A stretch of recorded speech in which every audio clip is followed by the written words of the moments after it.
В видеодайджесте Академии наук Республики Саха-Якутия мы представляем заседание Объединенного ученого совета по гуманитарным наукам, рабочую встречу председателя правительства Республики Саха-Якутия Андрея Тарасенко в стенах Академии наук Якутии, а также участие сотрудников Академии в круглом столе о творчестве Михаила Федоровича Габышева в Национальном художественном музее.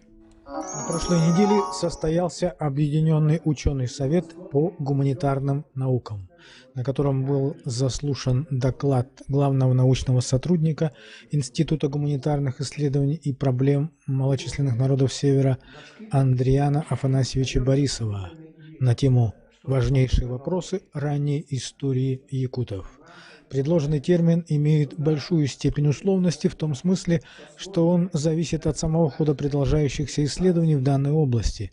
Под термином «ранняя история» якутов автор подразумевает тот отрезок времени, когда впервые появились исторические источники, свидетельствующие не о каких-то единичных, разрозненных, что называется, смутных представлениях об историческом прошлом якутов, а тот период, когда можно говорить на основании совокупности фактов о последовательности событий, особенностях общественных отношений властных институтов.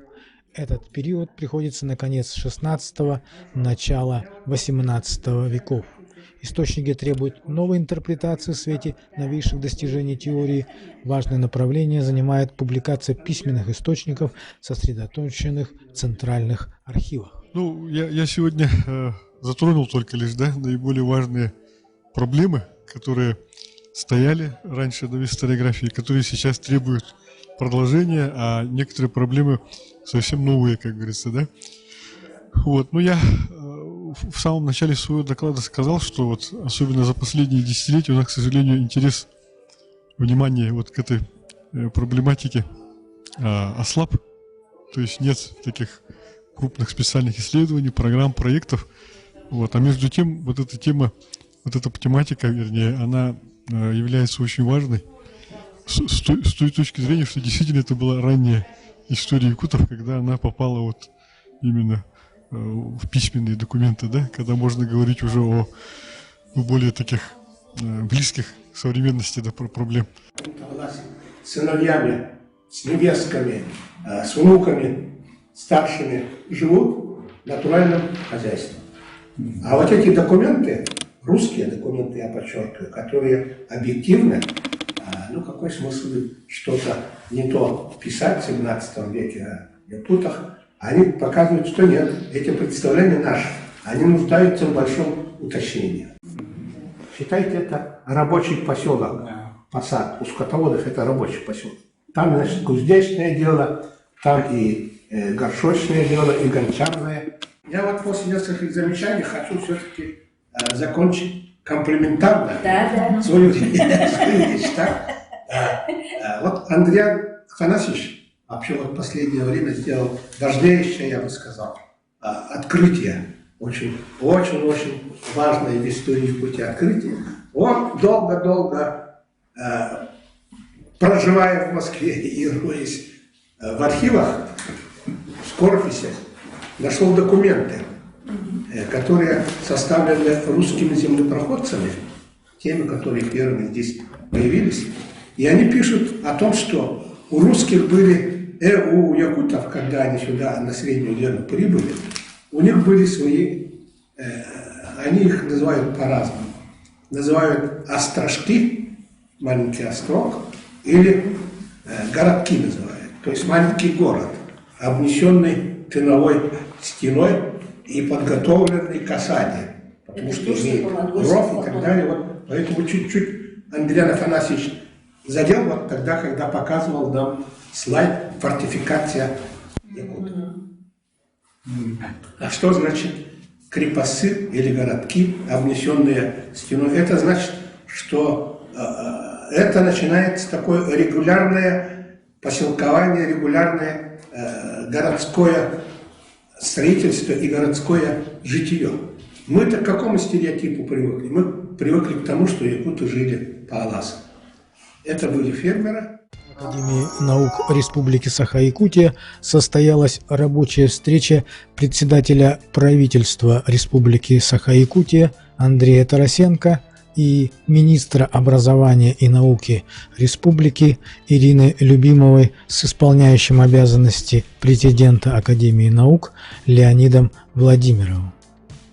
После состоялась встреча с членами молодежного правительства Республики Саха, на котором выступил председатель Петр Петрович Бурнашов о ходе исполнения перечня поручений председателя правительства республики по итогам заседания молодежного правительства от 10 июня 2022 года.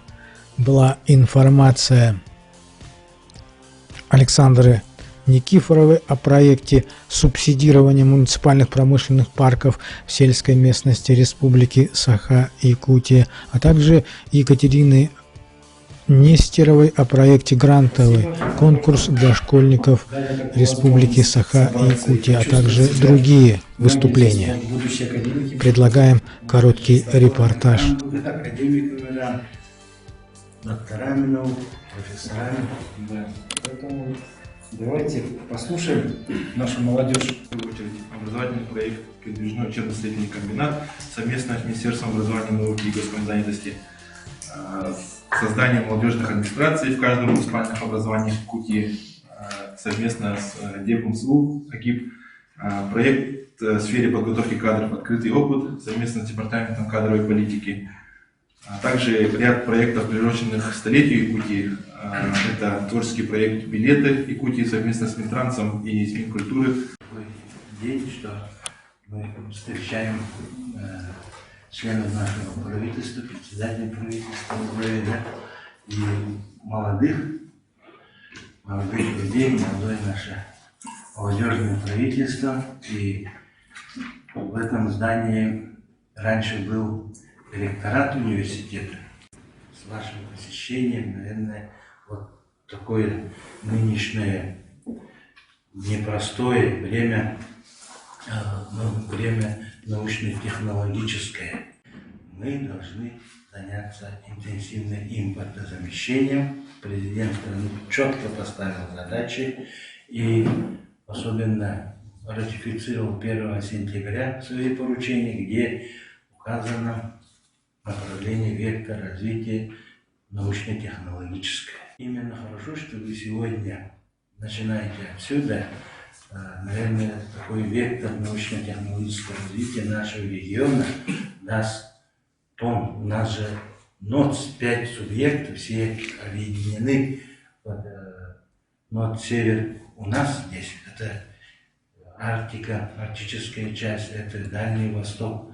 Все как-то даже как будто дыхание двух океанов, Северного Ледовитого, Тихий океан, все происходит, вот это интересно будет и мощное происходить, наверное, у нас. Ведь Якутия всегда была форпостом развития северо-востока России, а теперь уже и с Дальним Востоком все связано. Мы будем вместе работать и давать, наверное, новые технологии, находить инвестиционных партнеров, которые будут развивать бизнес и вместе с ними высокодоходность нашего населения, а не все время просить: дадите субсидии, будем работать. А наша республика будет высокодоходной и будет драйвером развития не только Дальневосточного региона, но и Арктики и Северо-Востока Российской Федерации. Я желаю вам здесь только успеха, другого добиться. Другого у нас нет.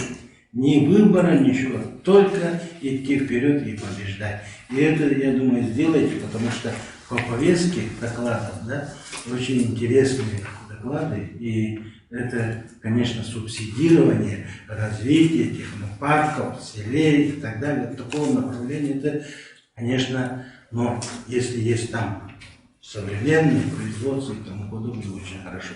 И я здесь от имени президиума всех вас приветствую и призываю быть всегда с наукой, дружить с наукой и действовать по-научному. Спасибо всем вам и добрый путь.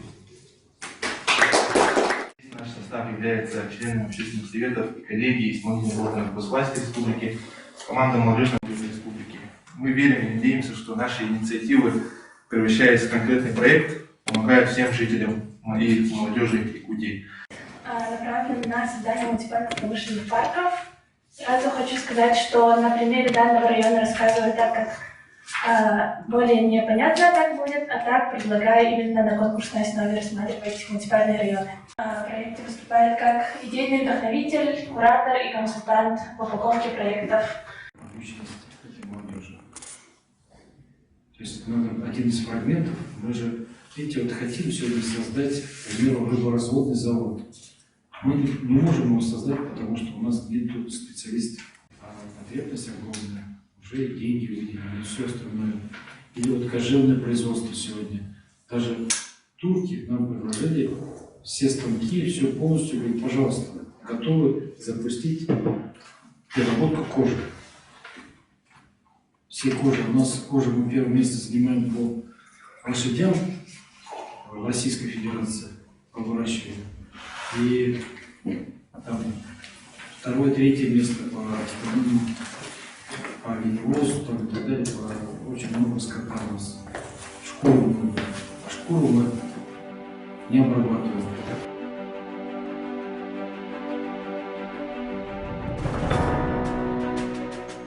24 по 30 октября Национальный художественный музей республики проводит Габышев ВИК, посвященный 120-летию видного государственного общественного деятеля Якутии, ученого-экономиста, профессора Михаила Федоровича Габышева.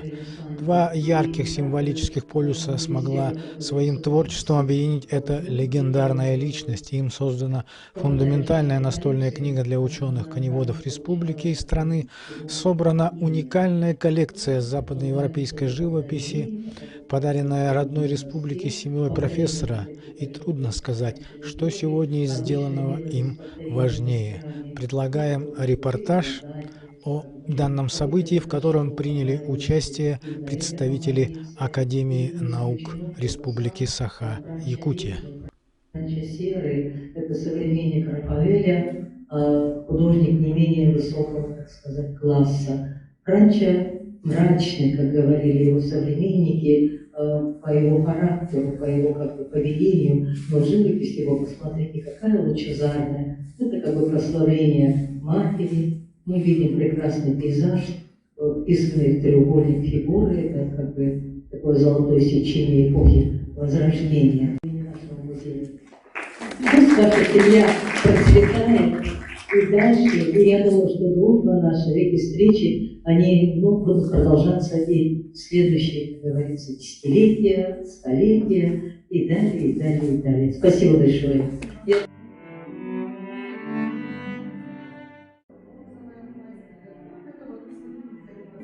Примечательная особенность данного круглого стола заключалась в том, что на нем, помимо историков, искусствоведов, случилось представительное участие специалистов и ученых-коневодов, зоотехников, а также археологов, которые убедительно показали в своих выступлениях значимость трудов, научных постановок и идей Михаила Федоровича Габышева в области якутского табунного коневодства.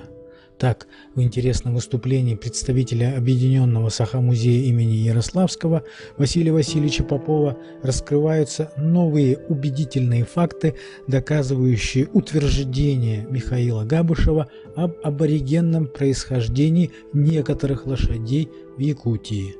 Подробное освещение круглого стола появится вскоре на нашем YouTube-канале. Кушать-то нечего, один черный хлеб. Вот.